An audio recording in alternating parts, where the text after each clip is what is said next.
श्री शिवमहिम्न स्तोत्रम्। महिम्नः पारं ते परमविदुषो यद्य सदृशी स्तुतिर्ब्रह्मादीनामपि तदवसन्नास्त्वयि गिरः। अथावाच्यः सर्वः स्वमतिपरिणामावधिगृह्णन् ममाप्येष स्तोत्रे हरनिरपवादः परिकरः। अतीतः पन्थानं तव च महिमा वाङ्मनसयोः अतद्व्यावृत्यायं चकितमभिधत्ते श्रुतिरपि। सकसस्तोतव्यः कतिविधगुणः कस्य विषयः पदे त्वरवाचीने पतति न मनः कस्य न वचः। मधुस्फीता वाचः परममृतं निर्मितवतः तव ब्रह्मन् किं वागपि सुरगुरोर्विस्मयपदम्। मम त्वेतां वाणीं गुणकथनपुण्येन भवतः पुनामीत्यर्थेऽस्मिन् पुरमथन बुद्धिर्व्यवसिता। तवैश्वर्यं यत् जगदुदय रक्षा प्रलयकृत त्रयीवस्तो व्यस्तं त्रिषु गुणभिन्नासु तनुषु अभव्यानामस्मिन् वरद रमणीयामरमणीं विहन्तुं व्याक्रोशीं विदधत इहेके जडधियः। किमिह किं कायः स खलु किमुपायस्त्रिभुवनम् किमाधारो धाता सृजति किमुपादान इति च। अतर्केश्वर्ये त्वय्यवनसरदुःस्थो हत धियः कुतर्कोऽयं काश्चिन्मुखरयति मोहाय जगताम्। अजन्मानो लोकः किमवयववन्तोऽपि जगताम् अधिष्ठातारं किं भवविधिरनादृत्य भवति। अनीशो वा कुर्याद् भुवन जनने कः परिकरो यतो मन्दास्त्वां प्रत्यमरवर संशेरत इमे। त्रयी साङ्ख्यं योगः पशुपतिमतं वैष्णवमिति प्रभिन्ने प्रस्थाने परमिदमदः पथ्यमिति च। रुचीनां वैचित्र्याद्रजुकुटिल नानापथजुषाम् नृणामेको गम्यस्त्वमसि पयसामर्णव इव। महोक्षः खट्वाङ्गं परशुरजिनं भस्मफणिनः कपालं चेतीयत्तव वरद तन्त्रोपकरणम्। सुरास्तां तां रिद्धिं दधति तु भवद्भूप्रणिहिताम् न हि स्वात्मा रामं विषयमृगतृष्णा भ्रमयति। ध्रुवं कश्चिद्ब्रूते सकलमपरस्त्वं ध्रुवमिति परो द्रव्याद्रव्ये जगति गदति व्यस्तविषये समस्तेऽप्येतस्मिन् पुरमथनतैर्विस्मित इव। स्तुवन् जिह्नेमि त्वां न खलु ननु दृष्टा मुखरता। त्वात्मानं यत्नाद्यदुपरि विरिञ्चिर्हरिरधः परिच्छेत्तुं यातावनिलमनलस्कन्दवपुषः। ततो भक्ति श्रद्धा भर गुरुगृणाभ्यां गिरिशयत स्वयं तस्थेताभ्यां त्वयि किमनुवर्तिर्न फलति। अयतनादापाद्य त्रिभुवनमवैरव्यतिकरम् दशास्यो यद्बाहून् भृतर्णकण्डूपरवशान् शिरः पद्मश्रेणी रचितचरणाम्भोरुहबले स्थिरायास्त्वद्भक्तेस्त्रिपुरहर विस्फूर्जितमिदम्। अमुष्य त्वत्सेवा समधिगतसारं भुवजनम् बलात् कैलासेऽपि त्वदधिवसतौ विक्रयमतः। अलभ्या पातालेऽप्यलचलति ताङ्गुष्ठिशिरसि प्रतिष्ठा त्वय्यासि ध्रुवमुपचितो मुह्यति खलः। यदङ्घ्रिसूत्राम्णो वरद परमोच्चैरपि सतीम् अधश्चक्रे बाणः परिजनविधेयस्त्रिभुवनः न चित्रं तस्मिन् वरिवरिसति त्वच्चरणयोः न कस्याप्युन्नत्यै भवति शिरसस्त्वय्यवनतिः अकाण्ड ब्रह्माण्डशयचकित देवासुरकृपा विधेयस्यासीत्यस्त्रिनयन विषं संहृत तवः सकलमाशः कण्ठे तव न कुरुते न श्रियमहो विकारोऽपि श्लाघ्यो भुवन भयभङ्गव्यसनिनः असिद्धार्थानेव क्वचिदपि सदेवासुरनरे निवर्तन्ते नित्यं जगति जयिनो यस्य विशिखाः स पश्यन्नीशा त्वामितरसुरसाधारणमभो स्मरः स्मर्तव्यात्मा न हि वशि सुपथ्यः परिभवः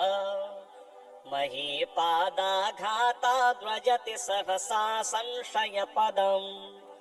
पदं विष्णोर्भ्याम्यद्भुज परिघरुग्णग्रहगणम्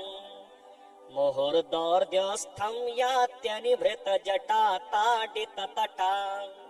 जगद्रक्ष्यायै त्वं नटसि ननु वामेव विभूता वियद्व्यापी तारागणगुणितफेनोद्गमरुचिः प्रवाहो वाराम्यः पृषतलदुदुष्टः शिरसि ते जगद्वीपाकारं जलधिवलयं तेन कृतमिति अनेनैवोन्नेयं धृतमहिम दिव्यं तव वपुः रथः शोणीयन्ता शतधृतिरगेन्द्रो धनुरथो रथाङ्गे चन्द्रार्कौ रथचरणपाणिः शर इति दिधक्षोस्ते कोऽयं त्रिपुरतृणमाडम्बरविधिः विधेयः क्रीडन्त्यो न खलु परतन्त्रः प्रभुधियः हरिस्ते साहस्रं कमलबलिमाधाय पदयोः यदेको नेतस्मिन् निजमुदहरन्नेत्रकमलम् गतो भक्त्युद्रेकः परिणतिमसौ चक्रवपुषा त्रयाणां रक्षायै त्रिपुरहर जागर्ति जगताम् कृतौ सुप्ते जाग्रत्वमसि फलयोगे क्रतुमताम् क्व कर्म प्रध्वस्तं फलति पुरुषाराधनमृते अतस्त्वां सम्प्रेक्ष्य क्रतुषु फलदान प्रतिभुवम् श्रुतौ श्रद्धां बद्धा दृढपरिकरः कर्मसु जनः क्रिया दक्षो दक्षः क्रतुपरितधीशस्तनुभृताम् ऋषीणामार्वीज्यं शरणदशः सुरगणाः कृतोभ्रेषस्त्वत्तः क्रतुफलविधानव्यसनिनः ध्रुवं कर्तुं श्रद्धा विधुरमविचाराय हि मखा सतां वर्त्य त्यक्त्वा श्रुतिसमधिगम्यं सह भुवम् कृणामप्युन्मूल्य स्वजनविषयस्नेहगुणिताम् द्विजः कृन्तन् पादे पितरमपराद्धं त्वयि विभो मनुष्यत्वं सद्य त्रिदश परिणामेन विजहौ प्रजानाथं नाथ प्रसभमभिकं स्वां दुहितरम् गतं रोहितभूतामृरमयि सुमृश्यस्य वपुषा धनुषपाणेर्यातं दिवमपि सपत्राकृतममुम् प्रसन्तं तेऽद्यापि त्यजति न मृगव्याधरभसः स्वलावण्याशंसा धृतधनुषमह्नाय तृणवत् पुरः प्लुष्टं दृष्ट्वा पुरमथन पुष्पायुधमपि यदि स्त्रीणं देवी यमनिरतदेहार्धघटना अतेति त्वामद्धा बत वरदमुग्धा युवतयः श्मशानेष्वा क्रीडा स्मरहर पिशाचः सहचराः चिताभस्मालेपः स्रगपिनककोटिपरिकरः अमङ्गल्यं शीलं तव भवतु नामेवमखिलम् तथापि स्मृतॄणां वरद परमं मङ्गलमसि मनः प्रत्यक्षिते सविधमविधायात्तमरुतः प्रहृष्य द्रोमाणः प्रमदसलिलोत्सङ्गतिदृशः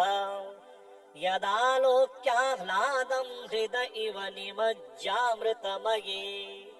दधत्यन्तस्तत्त्वं किमपि यमिनस्त्वत् किल भवान्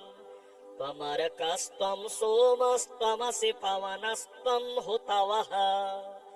त्वमापस्त्वं व्योम त्वमुधरणिरात्मा त्वमिति च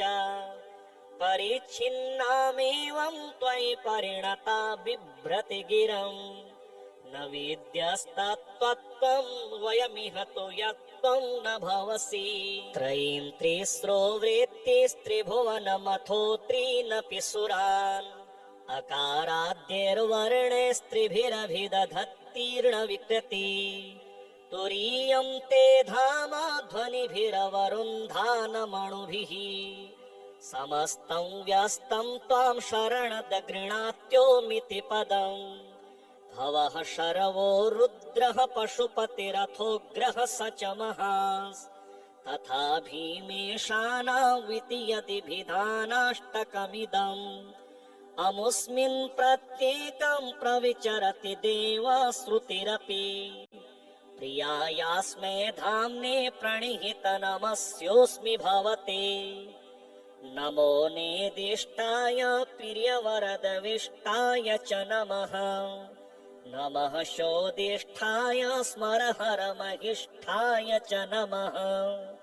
नमो वरसिष्ठाय त्रिनयनयविष्ठाय च नमः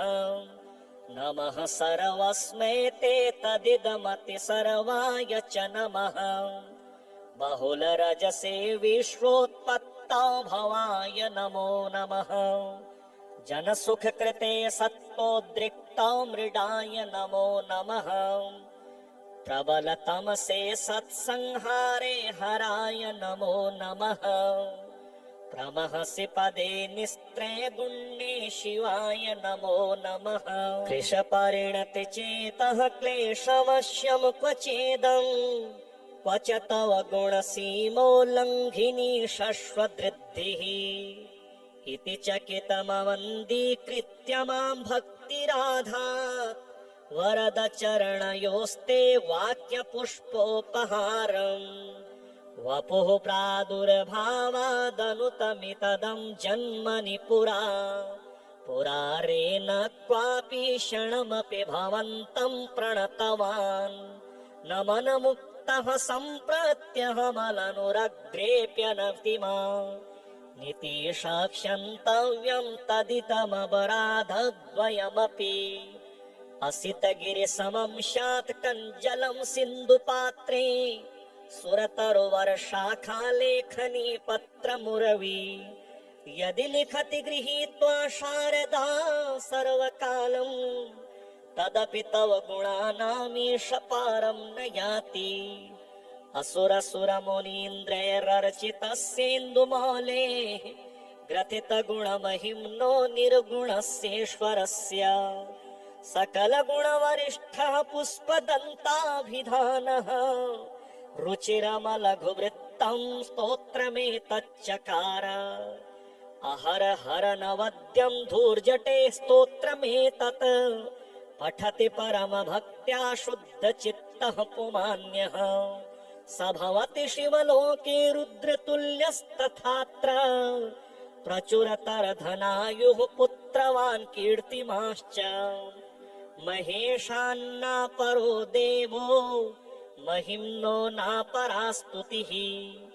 अघोरान्नापरो मन्त्रो नास्ति तत्त्वं गुरुः परम् महिम्नः पारं ते परमविदुषो यद्य सदृशी स्तुतिर्ब्रह्मादीनामपि तदवसन्नास्त्वयि गिरः अथावाच्यः सर्वः स्वमति परिणामावधिगृणन्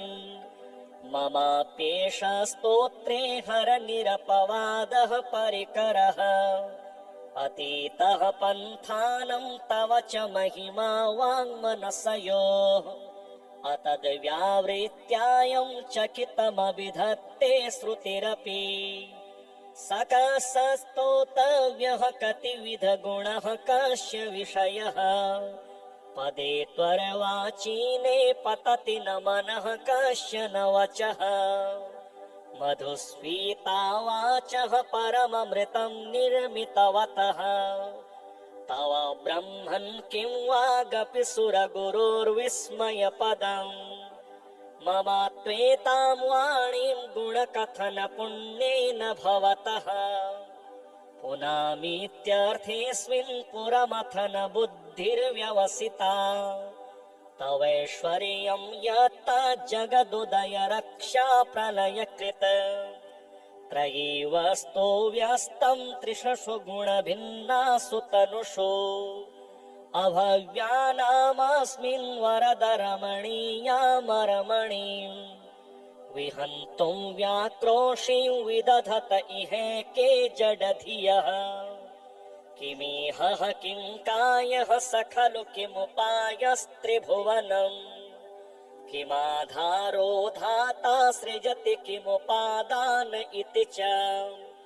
अतर्केश्वर्ये त्वय्यवनसरदुःस्थो हतधियः कुतर्कोऽयं काश्चिन्मुखरयति मोहाय जगताम् अजन्मानो लोकः किमवयववन्तोऽपि जगताम् अधिष्ठातारं किं भवविधिरनादृत्य भवति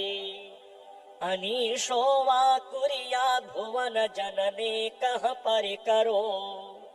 यतो मन्दास्त्वां प्रत्यमरवर संशेरत इमे त्रयी साङ्ख्यं योगः पशुपतिमतं वैष्णवमिति प्रभिन्ने प्रस्थाने परमिदमदः पथ्यमिति च रुचीनां वैचित्र्याद्रजुकुटिल नानापथजुषाम् नृणामेको गम्यस्त्वमसि पयसामर्णव इव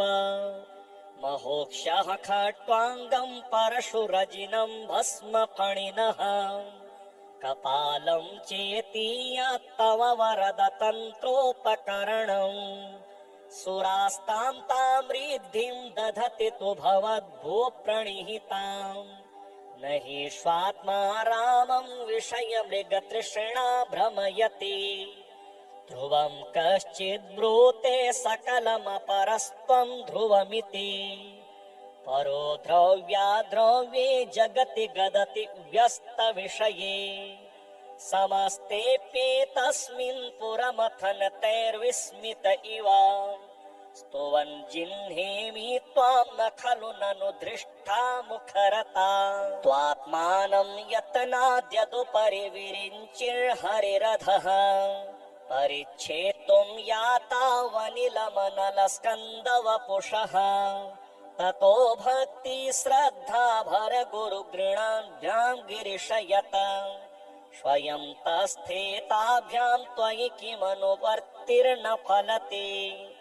अयतनादापाद्य त्रिभुवनमवैरव्यतिकरम् दशास्यो यद् बाहून् भृतर्णकण्डूपरवशान् शिरः पद्मश्रेणी रचित चरणाम्भोरुहबले स्थिरायास्त्वद्भक्तेस्त्रिपुरहर विस्फूर्जितमिदम् अमुष्य त्वत्सेवा समधिगत सारं भुवजनम् बलात् कैलासेऽपि त्वदधिवसतौ विक्रयमतः अलव्यापातालेऽप्यलचलति ताङ्गुष्ठिशिरसि प्रतिष्ठा त्वय्यासीत् ध्रुवमुपचितो मुह्यति खलः यदङ्घ्रिसूत्राम्णो वरद परमोच्चैरपि सतीम् अधश्चक्रे बाणः परिजनविधेयस्त्रिभुवनः न ताचित्रं तस्मिन् वरिवरिसति त्वच्चरणयोः न कस्याप्युन्नत सत्ये भवति शिरसस्त्वय्यवनतिः अकाण्ड ब्रह्माण्डशय चकित देवासुर कृपा विधेयस्यासीद्यस्त्रिनयन विषं संहृत तवः सकलमाशः कण्ठे तव न कुरुते न श्रियमहो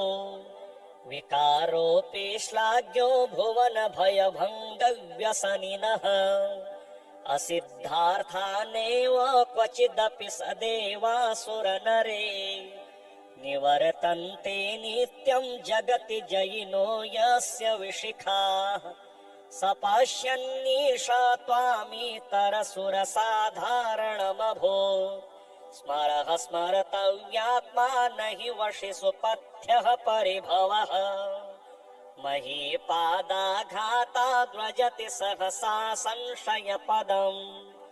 पदं विष्णोर्भ्याम्यद्भुज परिघरुग्णग्रहगणम् मुहुर्दौर्ध्यस्थं यात्यनिभृत जटा ताडिततटा जगद्रक्ष्यायै त्वं नटसि ननु वामेव विभूता वियद्व्यापी तारागणगुणितफेनोद्गमरुचिः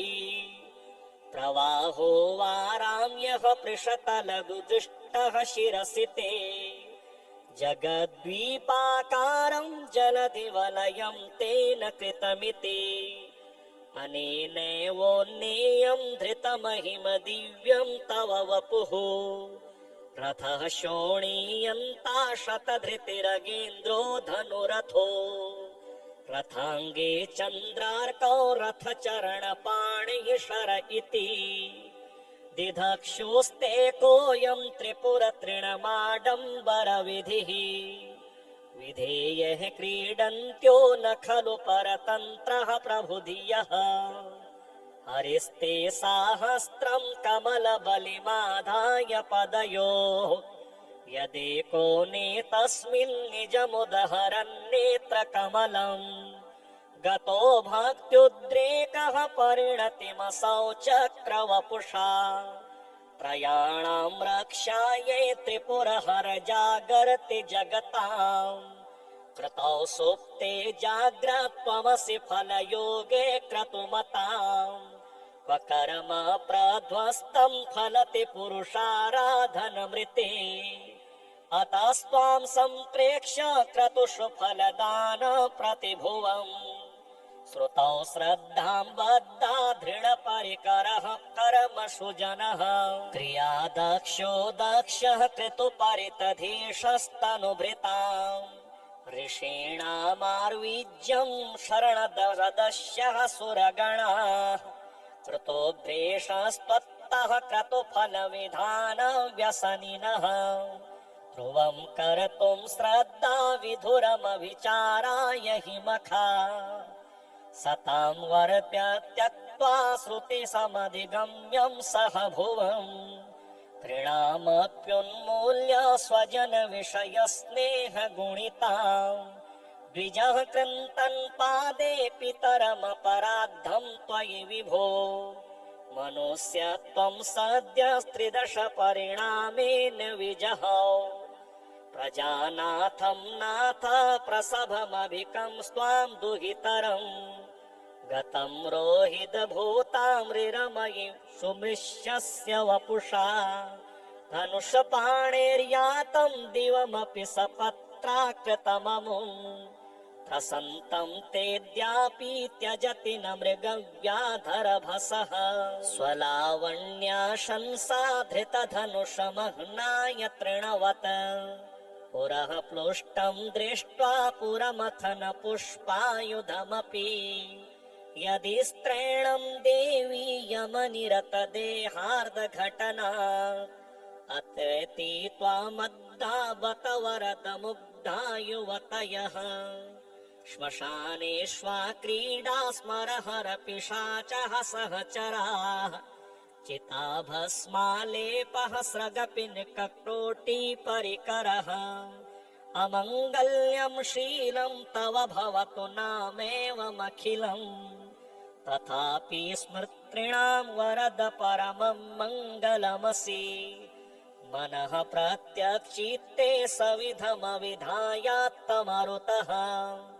प्रहृष्यद्रोमाणः प्रमदसलिलोत्सङ्गतिदृशः यदालोक्याह्लादं हृद इव निमज्जामृतमये दधत्यन्तस्तत्त्वं किमपि यमिनस्त्वत् किल भवान् त्वमर्कस्त्वं सोमस्त्वमसि पवनस्त्वं हुतवः त्वमापस्त्वं व्योम त्वमुधरणिरात्मा त्वमिति च परिच्छिन्नामेवं त्वयि परिणता बिभ्रति गिरम् न विद्यस्तत्त्वं वयमिह तु यत्त्वं न भवसि त्रयीं त्रिस्रो वृत्तिस्त्रिभुवनमथो त्रीनपि सुरान् अकाराद्यैर्वर्णैस्त्रिभिरभिदधत्तीर्ण विकृति तुरीयं ते धाम ध्वनिभिरवरुन्धानमणुभिः समस्तं व्यस्तं त्वां शरणद गृणात्योमिति पदम् भवः शरवो रुद्रः पशुपतिरथोग्रः स च महास् तथा भीमेशानाविति यदिभिधानाष्टकमिदम् अमुस्मिन् प्रत्येकं प्रविचरति देवाश्रुतिरपि प्रियायास्मै धाम्ने प्रणिहित नमस्योऽस्मि भवते नमो नेदिष्टाय प्रियवरदविष्टाय च नमः नमः शोदिष्ठाय स्मरहरमहिष्ठाय च नमः नमो वरसिष्ठाय त्रिनयनयविष्ठाय च नमः नमः सर्वस्मै ते तदिदमति सर्वाय च नमः बहुलरजसे विश्वोत्पत्तौ भवाय नमो नमः जनसुखकृते सत्त्वोद्रिक्तौ मृडाय नमो नमः प्रबलतमसे सत्संहारे हराय नमो नमः प्रमहसि पदे निस्त्रे गुण्ये शिवाय नमो नमः कृशपरिणति चेतः क्लेशवश्यं क्वचेदम् क्व च तव गुणसीमोल्लङ्घिनी शश्वदृद्धिः इति चकितमवन्दीकृत्य मां भक्तिराधात् वरदचरणयोस्ते वाक्यपुष्पोपहारम् वपुः प्रादुर्भावादनुतमितदं जन्मनि पुरा पुरारेण क्वापि क्षणमपि भवन्तं प्रणतवान् नमनमुक्तः सम्प्रत्यहमलनुरग्रेप्यनतिमा नितीशाक्षन्तव्यं तदिदमपराधद्वयमपि असितगिरिसमं स्यात् कञ्जलं सिन्धुपात्रे सुरतरुवर्षाखालेखनी पत्रमुरवी यदि लिखति गृहीत्वा शारदा सर्वकालम् तदपि तव गुणानामीश पारं न याति असुरसुरमुनीन्द्रैरर्चितस्येन्दुमौले ग्रथितगुणमहिम्नो निर्गुणस्येश्वरस्य सकलगुणवरिष्ठः पुष्पदन्ताभिधानः रुचिरमलघुवृत्तं स्तोत्रमेतच्चकार अहर हर नवद्यं धूर्जटे स्तोत्रमेतत् पठति परमभक्त्या शुद्धचित्तः पुमान्यः स भवति शिवलोके रुद्रतुल्यस्तथात्र प्रचुरतरधनायुः पुत्रवान् कीर्तिमाश्च महेशान्नापरो देवो महिम्नो नापरा स्तुतिः अघोरान्नापरो मन्त्रो नास्ति तत्त्वं गुरुः परम् देवराज सेव्यमान पावनाघ्रिपङ्कजम् व्यालयज्ञसूत्रमिन्दुशेखरं कृपाकरं नारदादियोगिवृन्दवन्दितं दिगम्बरम् काशिकापुराधिनाथ कालभैरवं भजे भानुकोटिभास्वरं भवाब्दितारकं परं नीलकण्ठमीप्सितार्थदायकं त्रिलोचनं कालकालमम्बुजाक्षमक्षशूलमक्षरं काशिकापुराधिनाथ कालभैरवं भजे शूलटङ्कपाशदण्डपाणिमादिकारणम् श्यामकायमादिदेवमक्षरं निरामयम् भीमविक्रमं प्रभुं विचित्रताण्डवप्रियम् काशिकापुराधिनाथ कालभैरवं भजे भुक्तिमुक्तिदायकं प्रशस्तचारुविग्रहम् भक्तवत्सलं स्थितं समस्तलोकविग्रहम्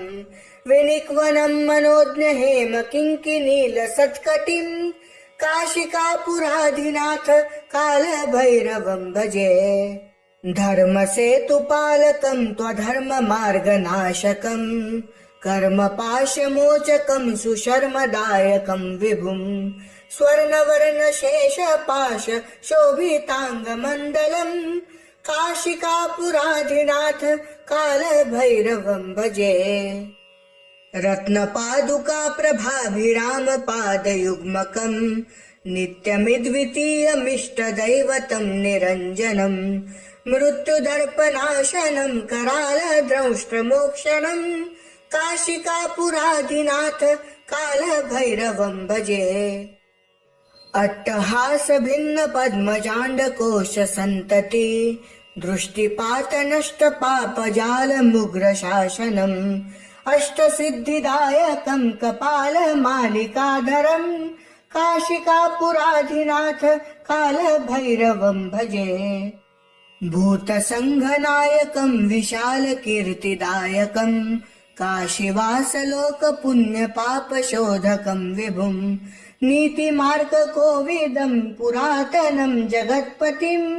काशिकापुराधिनाथ कालभैरवं भजे कालभैरवाष्टकं पठन्ति ये मनोहरम् ज्ञानमुक्तिसाधनं विचित्रपुण्यवर्धनम् शोकमोहदैन्यलोभकोपतापनाशनम् प्रयान्ति कालभैरवाङ्घ्रिसन्निधिं नरा ध्रुवम्